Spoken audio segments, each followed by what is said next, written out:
Hi, this is Dr. Brueck coming to you again with our basic introductory series on cosmetic procedures. The procedure I'd like to talk to you about next is an upper lid bleph and a brow lift. Now again, if you're contemplating surgery, you can call our office at 239-244-2329 and schedule a complimentary consultation. And at that time we can discuss the procedures that you're interested in and discuss your particular needs. Now, what is an upper lid bleph? An upper lid bleph is an operation that we perform to remove excess skin from the upper eyelids.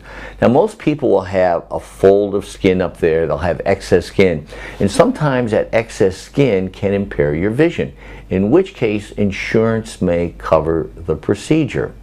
I like to call it the visor effect. Like, for example, when you put a baseball cap on, you've got that visor.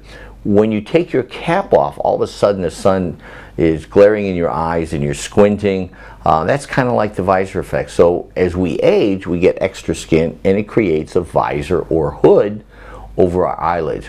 So by doing an upper lid blepharoplasty, we can remove that excess skin and make our face look more youthful, more energized, and also at the same time it has a functional benefit in that it improves our vision. Now, I think it's important to understand when you're contemplating an upper lid bleph, you also take into consideration the eyebrow. Now, sometimes the eyebrow droops too. That's part of aging. Sagging, ptosis, call it whatever you will. And if the eyebrow is way down, you may need to have a brow lift. Now, what a brow lift does is it will elevate the eyebrow.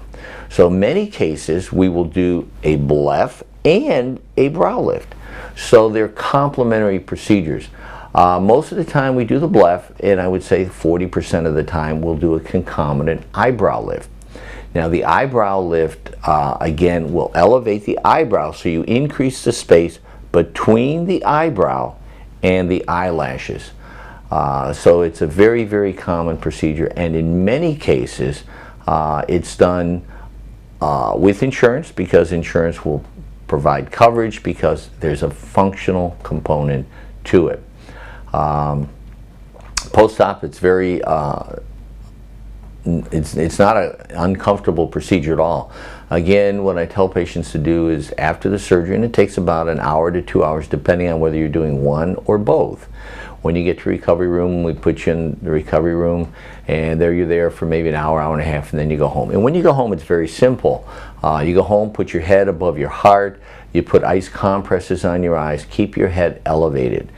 You don't want to bend over, because when you do bend over, what happens? Blood rushes to your head, and then you increase bruising, you increase swelling. So it's important to keep your head elevated and keep ice on there as much as you can. Now, a lot of times people say, well, should I put ice on there 10 minutes, 4 times a day? Do it all day. Where are you going? And a note is, many times people will ask me, when can I drive?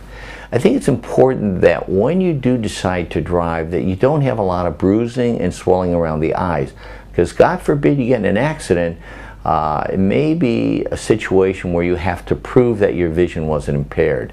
So I think it's important to be very careful when you do drive post-op, that you do it carefully, because you don't want to have a situation where you go ahead and have impaired vision.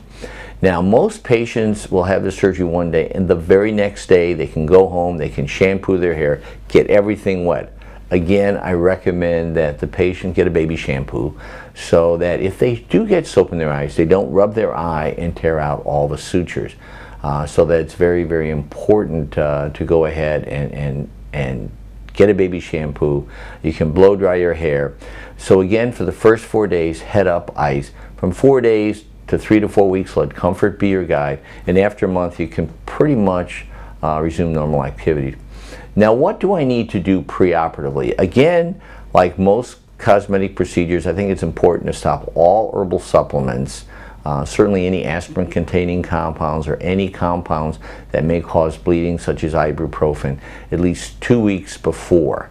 And again, smoking, I've discussed this with all my patients. You should quit smoking 2 weeks before and wait at least 2 weeks so all your stitches are out to go ahead and resume smoking. And hopefully, if you haven't done it for 4 weeks, you won't be doing any more smoking. So I think it's really, really important that you do this. Now, what do I need to do in addition to preparation? We, again, like to have all of our patients go ahead and get preoperative clearance, have you see your primary care doc, maybe get basic lab work, possibly an EKG or chest x-ray, and address any medical issues that haven't been resolved or are ongoing. And then once that's completed, once that's done to our satisfaction, we schedule the surgery.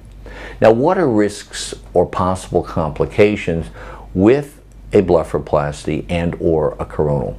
Again, you can have bruising, swelling, infection, bleeding, scarring. One complication that can occur with a bleph is what is known as corneal abrasion. As you're stitching the eyelid shut, if a suture inadvertently rubbed across the cornea, you can get a corneal abrasion. And what we normally do is we can go ahead and patch the eye, give you some eye ointment, and usually in 24 to 48 hours that will heal and not be an issue. There can be excessive tearing or dry eyes. Now, many times patients will come in and they will have a pre-existing condition for dry eyes, and an upper lid bleph and or coronal may exacerbate that condition. So if you do use eye drops or eye ointments, we strongly urge you to continue to use that post-op. Another complication, potential, very rare, I can't recall the last time it's happened, and that's called lag ophthalmos. It's a long word, and what it means is when you do the bleph and you take away the skin, you have to leave enough skin there to get adequate closure of your eyelid. So we always are very cautious, particularly if somebody's had this done before, to avoid that complication. But in the end, it's a great operation. It's not one that's fraught with a lot of pain or discomfort or anything of that sort. It's a great procedure. And I think, again, you come in, we get it evaluated, and perhaps it's something that insurance will cover.